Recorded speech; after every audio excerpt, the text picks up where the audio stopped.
एक छोटे से शहर में संध्या नाम की लड़की रहती थी। रात को सोते समय उसे अजीब अजीब से डरावने सपने आते थे। कभी वह एक कुएं में गिरते हुए अपने आप को देखती, जिसका कोई भी अंत नहीं था। कभी उसे एक भयानक आकृति दिखाई देती, जिस वजह से उसकी नींद भी अच्छे से पूरी नहीं होती थी। पूरे दिन उसके दिमाग में यही चीजें घूमती रहती थी। उसी दिन शाम को उसकी माँ टीवी देख रही थी। पास में संध्या भी बैठी थी। चैनल बदलते बदलते एक सत्संग चलने लगा, जिसमें संत रामपाल जी महाराज बता रहे थे कि भगवान ने यह मनुष्य जन्म हमें भक्ति करने के लिए दिया है। अगर आज हम भक्ति न करके अपना जीवन फालतू जगह पर वेस्ट करेंगे, तो अगले जन्म में हम कुत्ता, गधा, सुअर की योनि में कष्ट उठा रहे होंगे। और हमारा असली घर सतलोक है, जहाँ ना तो जन्म है, ना ही मृत्यु है, और ना ही कभी बुढ़ापा होता है, और ना ही किसी प्रकार की बीमारी, कोई दुख नहीं है। यह सुनकर संध्या को असीम शांति महसूस हुई, लेकिन साथ ही एक जिज्ञासा भी पैदा हो गई। क्या यह सच में ऐसा कोई लोक है? अगर है तो मैं उसे देख क्यों नहीं पाती? रात को सोने से पहले संध्या ने पहली बार दिल से प्रार्थना की। उसने आंखें बंद करके कहा, हे परमात्मा, अगर सतलोक सच में है, अगर आप सच में कबीर परमेश्वर हैं और संत रामपाल जी महाराज आपके सच्चे दूत हैं, तो मुझे भी एक बार उस लोक का दर्शन करा दो। कम से कम इतना तो समझ आ जाएगा कि मैं किस दिशा में चलूं। वह प्रार्थना करते करते धीरे धीरे सो गई। शुरू में सब कुछ हल्की नींद जैसा था। अचानक उसे महसूस हुआ जैसे किसी ने बहुत प्यार से उसका नाम लिया हो। संध्या। आवाज में ऐसा स्नेह था जो उसने जीवन में कभी किसी से नहीं सुना था। उसने हल्की सी आंखें खोली, पर उसने देखा कि वह अपने कमरे में नहीं, कहीं और जगह है। उसके सामने एक अजीब सा आसमान था, ना बिल्कुल अंधेरा, ना पूरी तरह उजाला, जैसा हल्का सा नीला, सफेद और सुनहरी रोशनी एक साथ निकल रही हो। दूर दूर तक कोई जमीन नहीं दिख रही थी, बस एक रास्ता जैसा सफेद धुंध से बना हुआ रास्ता। उसी रास्ते पर संत रामपाल जी महाराज खड़े थे। सफेद वस्त्र, चेहरे पर तेज में भी ऐसी कोमलता जैसे माँ का प्यार और पिता की सुरक्षा एक साथ मिल जाए। संध्या ने घबराकर पूछा, आप कौन हैं? मैं कहाँ हूँ? संत रामपाल जी महाराज जी ने कहा, डरो मत, आज तुम्हारा असली घर दिखाया जाएगा, सतलोक। संध्या आश्चर्य में पड़ गई और सोचने लगी, ये तो वही जगह है जिसके बारे में मैंने सत्संग में सुना था। उसे लगा जैसे वह खुद नहीं चल रही है, बल्कि कोई शक्ति उसे हल्के हल्के आगे बढ़ा रही हो।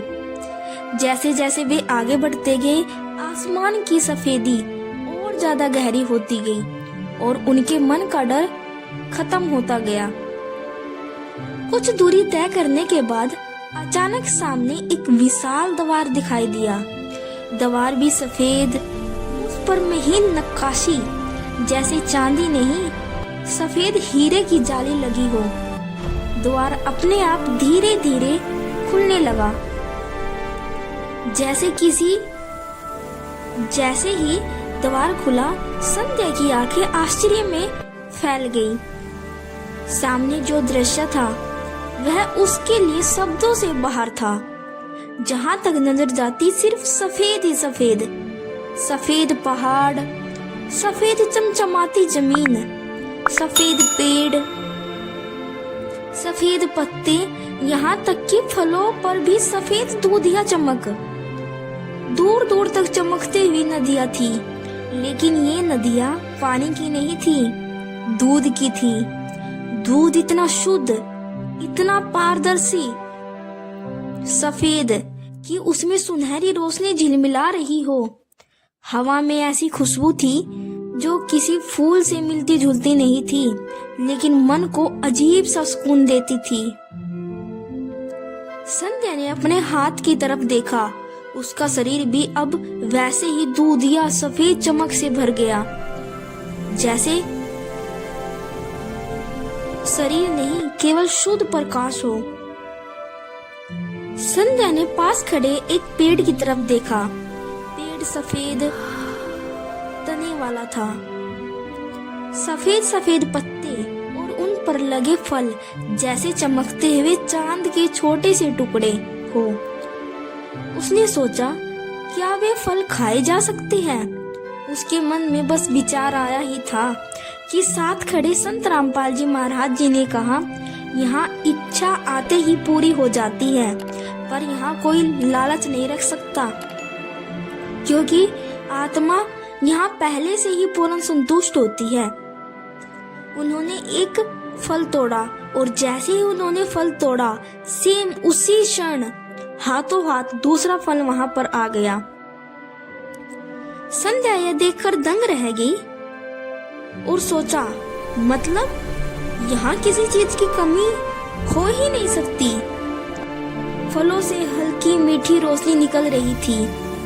अब उसने यह फल तो चखा, ऐसा कि आज तक कभी महसूस ही नहीं किया। ना ज्यादा मीठा, ना ज्यादा कम मीठा, बस एकदम संतुलित, जो सीधे आत्मा तक पहुंच जाए। आगे चलते हुए उसने दूर दूर तक अजीब अजीब दृश्य देखे। एक तरफ मोतियों के पहाड़ थे, हर मोती इतना बड़ा जैसे पृथ्वी का सबसे ऊंचा पर्वत एक एक मोती बन गया हो। उन पहाड़ों से हल्की चांदी जैसी चमक निकल रही थी, लेकिन आंखों को जरा भी चुभन नहीं होती थी। दूसरी तरफ चौड़ी चौड़ी नदियां बह रही, सब दूध की नदियां थी। नदियों का दूध ना तो खट्टा, ना गरम, ना ठंडा, बस ऐसा जो हर घूंट के साथ मन और शरीर दोनों को तृप्त कर दे। किनारों पर लगे हुए थे सोने के महल, पर ये सोना दुनिया वाला पीतल वाला सोना नहीं था, बल्कि सफेद रोशनी से भरा ऐसा स्वर्ण जिसमें कोई गंदगी, कोई मिलावट नहीं।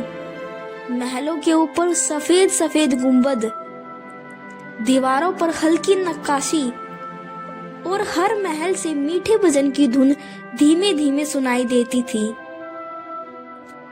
संध्या ने देखा कि वहां रहने वाले सभी जीव, सभी आत्माएं भी सफेद सफेद शरीर लिए हुए हैं।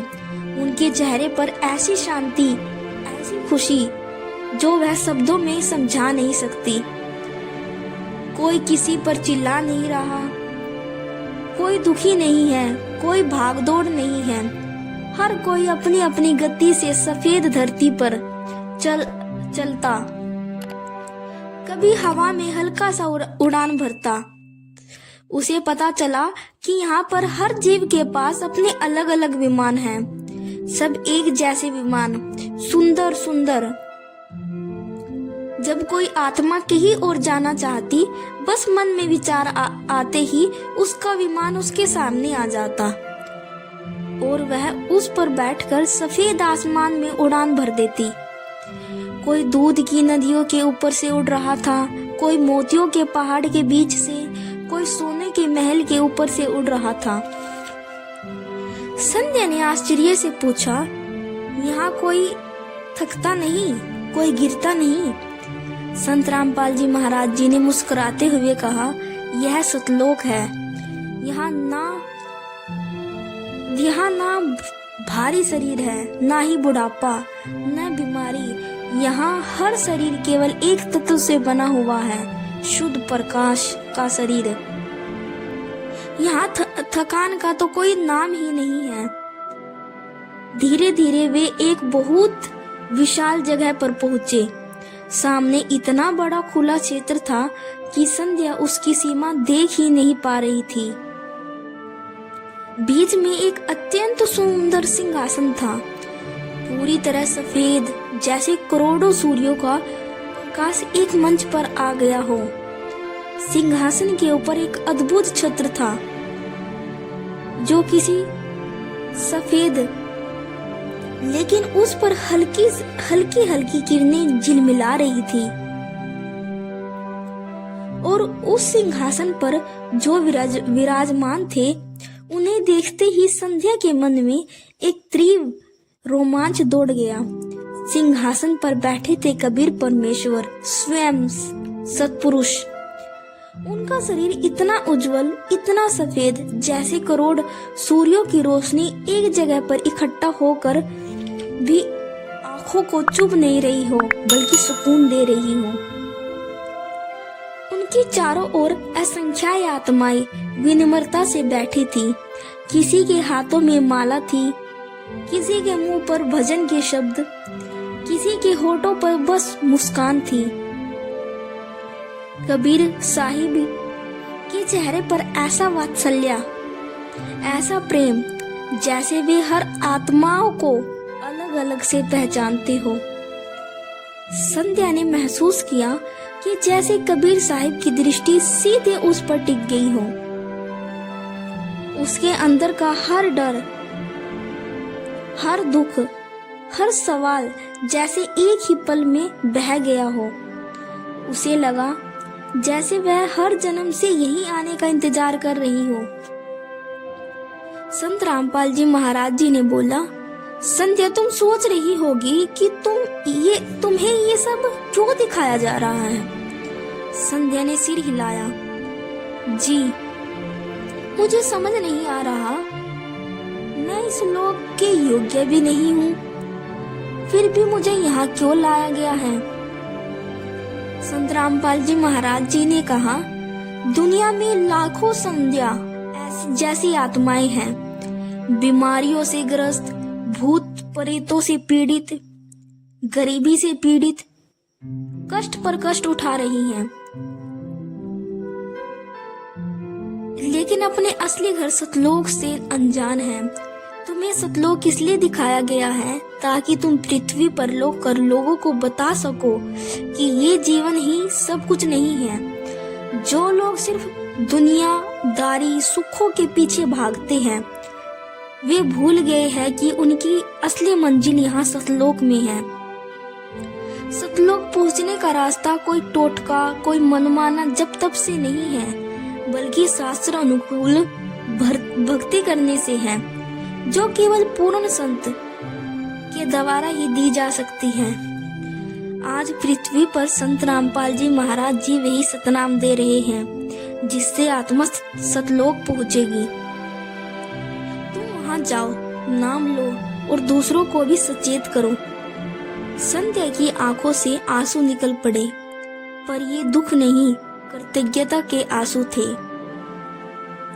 उसने दिल से दंडवत प्रणाम किया। हे परमात्मा, हे सतगुरु, अगर आपने इतना बड़ा दर्शन दे दिया है, तो अब मैं खाली हाथ वापस नहीं जाऊंगी।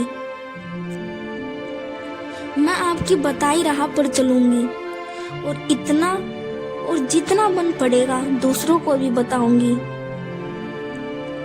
कबीर साहिब के मुख पर हल्की मुस्कान आई और पूरी सभा में मधुर भजन उठा।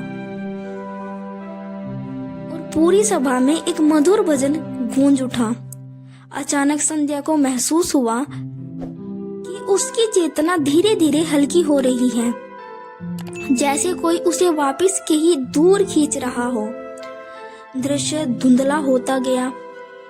एक हल्का झटका लगा और उसने खुद को अपने बिस्तर पर पाया। कमरे की खिड़की से हल्की सुबह की रोशनी आ रही थी। वो तेज तेज धड़क रहा था, पर चेहरे पर एक अजीब सी शांति थी।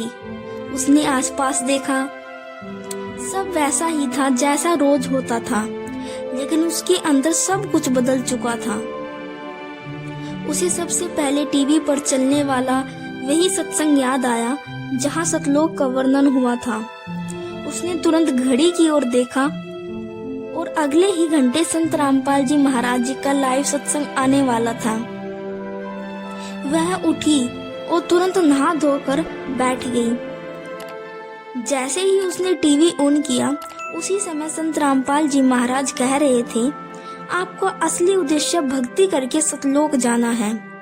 जो आत्मा सतगुरु से नाम लेकर शास्त्र अनुसार भक्ति करती है, उसे मृत्यु के बाद फिर जन्म मृत्यु के चक्कर में नहीं आना पड़ता, वह सतलोक चली जाती है। संध्या के शरीर में फिर से वही रोमांच दौड़ गया। यह कोई साधारण सपना नहीं था, यह वो सीधा भुलावा था।